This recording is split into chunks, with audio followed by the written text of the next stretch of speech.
सभी के लिए सादर जय जिनेन्द्र। आइए आज की स्वाध्याय की कक्षा हम प्रारंभ करते हैं। उसके पूर्व मंगलमय भावना हेतु सभी लोग मंगलाचरण हेतु अपने दोनों हाथों को जोड़ेंगे एवं मंगलाचरण करेंगे। नमो रिहंतारम नमो सिद्धारम नमो आयरियारम नमो अजायारम नमो लोहेशवशाहुणम यस्य स्वयं स्वभावाप्ति प्रभावे कृत्स्न कर्मणा तस्मै संज्ञान रूपाय नमोस्तु परमात्मने। बोले विश्ववंदनीय पंच परमेष्ठी भगवान की जय। द्वादशंगमय जनवाणी माता की जय। संत श्रोमणी आचार्य भगवान गुरुदेव विद्यासागर जी महाराज की जय। पूज्य गुरुवर मुनि पुंगव साक्षी सुधासागर जी महाराज की जय। हमने कल श्री अष्टोपदेशी ग्रंथ के प्रथम श्लोक में पढ़ा हुआ था कि आचार्य पूज्यपाद स्वामी जी ने किस प्रकार मंगलाचरण में सिद्ध परमेष्ठी भगवान को नमस्कार किया हुआ है, और ऐसे परमेष्ठी भगवान जिन्होंने क्या किया है, समस्त कर्मों को नष्ट किया हुआ था। अर्थात हमारा धर्म क्या है, जो गुण प्रधानी है, अर्थात जिसके पास गुण है उसी की पूजा होती है। तो क्या यहाँ पर आचार्य पूज्यपाद स्वामी जी ने क्या कहा, जिसके कर्म नष्ट हो गए हैं और जिनमें क्या ज्ञान, केवल ज्ञान रूप अनंत ज्ञान प्राप्त हो गया है, ऐसे भगवान अर्थात सिद्ध परमेष्ठी भगवान के लिए क्या किया था, नमस्कार किया था। कल के श्लोक में एक शब्द आया हुआ था स्वयं स्वभाव आपती। तो जिन्होंने स्वयं से ही अर्थात स्वयं ही अपने आप ही क्या, अपने आत्म स्वरूप की प्राप्ति कर ली हो। अब आत्म स्वरूप की प्राप्ति स्वयं कैसे हो सकती है, एक प्रश्न उठता है कि अपने आप ही कैसे हो सकती है। तो कहा कि आत्म स्वभाव की प्राप्ति तो ये आत्मा का स्वभाव है कि स्वयं ही होगा, लेकिन उसको प्राप्त करने के बीच में जो उसके लिए परेशानी आती हैं, मुश्किलें आती हैं, जैसे ये कर्म रूपी मुश्किल है, अर्थात हमारे साथ जो कर्म बंध होता जा रहा है, ये आत्मा अपने स्वभाव को क्यों प्राप्त नहीं कर पा रही, क्योंकि उसको कर्म बंध हो रहा है। जैसे ही कर्म बंध रुक जाएगा, स्वयं ही अपने आप ही आत्मा अपने स्वभाव को प्राप्त हो जाएगी। जैसे कि कोई भी चीज समझ लें, मान लो आज हमारे शरीर पर ही समझ लें, हम वस्त्र पहनते हैं, थोड़े से गंदे हो जाते हैं। अब चूंकि कपड़े का स्वभाव तो जो था वो है ही, अब उसमें क्या हो गई है, कालीमा लग गई है, गंदगी लग गई है। यदि हम उस गंदगी को ही दूर कर देंगे तो क्या हो जाएगा, कपड़े अपने आप साफ है। तो वैसे ही ये आत्मा है, आत्मा का जो स्वरूप है वह तो उसका है ही, उसका स्वरूप जैसा था वो वैसा है ही, बस उसमें कर्म रूपी क्या लग गई है, कालीमा लग गई है। तो उस कालीमा को दूर करने हेतु तो क्या करना चाहिए, हमारे लिए उसका प्रयत्न करना चाहिए कि किस प्रकार से हम उन सारे कर्मों को दूर करें। तो आइए हम उसी क्रम में आगे बढ़ते हैं कि उस आत्मा को, अर्थात वह आत्मा स्वयं स्वभाव को प्राप्त कब हो सकी और कैसे हो सकी। तो दो चीजें होती है, एक निमित्त और एक उपादान। तो आज हम उन दोनों निमित्त और उपादान के बारे में पढ़ते हैं कि किस प्रकार से आत्मा को निमित्त मिला और किस प्रकार से उपादान होने पर वह आत्मा मोक्ष अर्थात अपने समस्त कर्मों को नष्ट कर सकी। तो आइए दूसरी श्लोक की ओर देखते हैं। सर्वप्रथम उच्चारण शब्द से, एक एक शब्द से आप लोग देखें। योग्योपादान योगेन, क्या, योग्योपादान योगेन द्रसदः श्वणता मता, द्रसदः श्वणता मता द्रव्यादि स्वादि संपत्ता, द्रव्यादि स्वादि संपत्ता बात मनो प्यात मता मता, बात मनो प्यात मता मता योग्योपादान योगेन द्रसदः स्वर्णता मता द्रव्यादि स्वादि संपत्ता बात्मनोप्यात मता मता। सभी लोग बोलेंगे, योग्योपादान योगेन द्रसदः स्वर्णता मता द्रव्यादि स्वादि संपत्ता बात्मनोप्यात मता मता।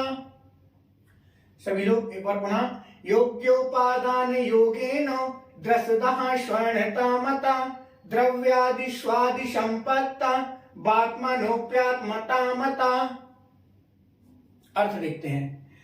योग्य उपादान, यहां से संधि विच्छेद होकर के उपादान निकलेगा, तो योग्य उपादान के, योग है न योग से, योग्य उपादान के योग्य उपादान की योग से द्रसदः स्वर्ण पाषाण, द्रसदः सोने का पत्थर, स्वर्णता मता सोने रूप परिवर्तित होता है। कैसे, क्या कह रहे हैं यहाँ पर, द्रसदः सोने का पत्थर, हम खदान में क्या होता है, जो खदान में सोने का पत्थर निकलता है, खदान में पत्थर तो समान रहता है लेकिन उस पत्थर में कुछ अंश रहते हैं सोने के, कि उसमें क्या सोना रहता है उस पत्थर में, तो उसको कैसे, उस पत्थर को स्वर्णतामता सोने रूप परिवर्तित कर देता है।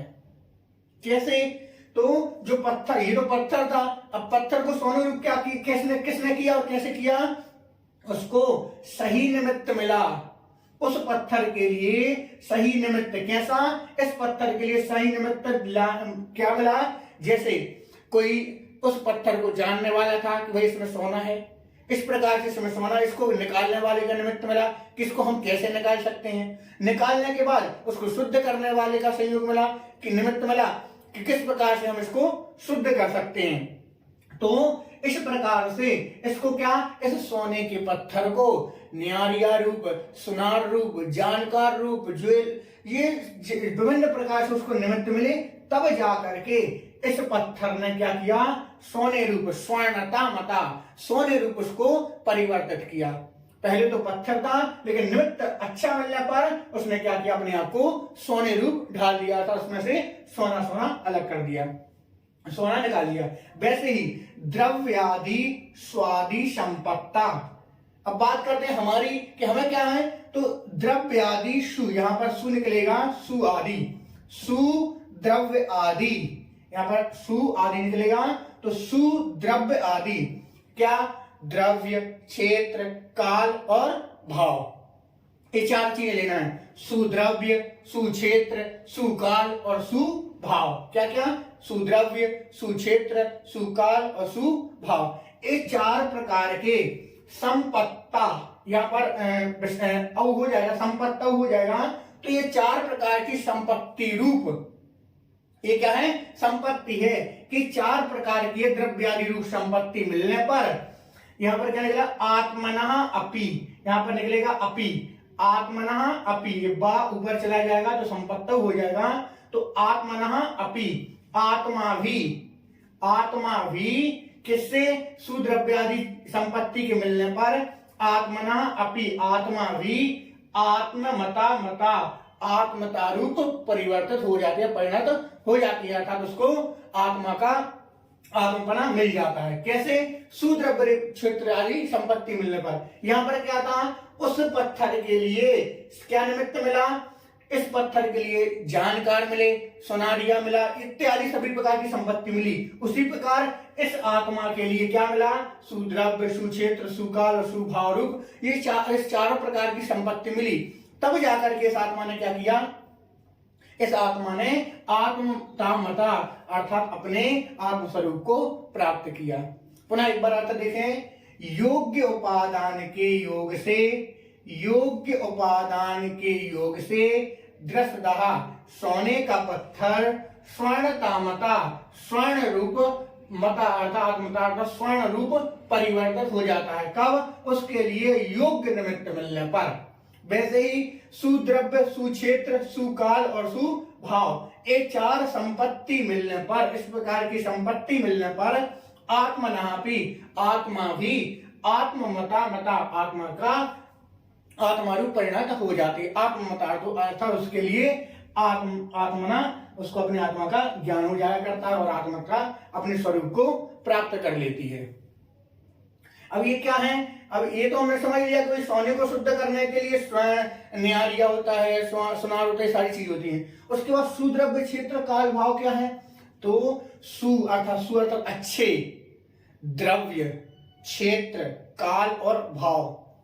तो क्या द्रव्य क्या चाहिए, ये आत्मा चाहिए, मनुष्य पर्याय चाहिए, जैन कुल चाहिए, ये क्या सुद्रव्य हो जाते हैं। द्रव्य, क्षेत्र कौन सा होना चाहिए, क्षेत्र कहा कर्म भूमि, ढाई दीप में भी पूरे मोक्ष कहां से होता है? सिर्फ 2.5 दीप में होता है। तो सिर्फ पूरे 2.5 दीप में से कर्म भोग भूमि है नहीं, उसमें भी कर्म भूमि, आर्यखंड, ये सारी चीज ये क्षेत्र के अंतर्गत आती हैं। ये सारी चीज रहेंगी तब जाकर के क्या सुद्रव्य आत्मा होनी चाहिए। कौन सी?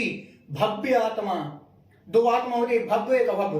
जो अभव्य है वो मोक्ष नहीं जाएगा कभी, लेकिन जो भव्य आत्मा है वह मोक्ष जाएगी। तो उसके लिए वही है क्या? सुद्रव्य वही है जो भव्य आत्मा होगी।